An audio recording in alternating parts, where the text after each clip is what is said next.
Ito na ang pinaka-lightweight na helmet sa Bell collection ko. And if naka-scooter ka like Vespa, Lambretta, PCX, or others, kasya ito sa storage compartment under your seat.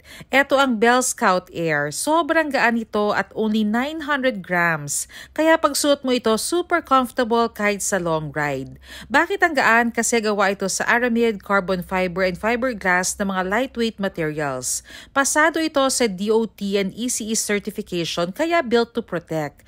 Meron din itong ICC sticker, tanda na ang helmet quality at safe for use. Hindi papayagan na ibenta sa bansa ang isang imported product tulad ng helmet kung wala nitong ICC sticker. Very stylish pa nito. Sabi ko nga, ang ganda na tingnan, sigurado ka pang quality. If you're buying this, consider getting one size bigger. Medium ang usual size ko sa helmet but I got the large one for a better fit. Available ito sa Dan sa Mega Mall or try visiting them sa Chino Roses where you can also shop for bikes and accessories. By the way, I also have on hand Bell Bullet Carbon na lagi kong gamit sa mga long ride.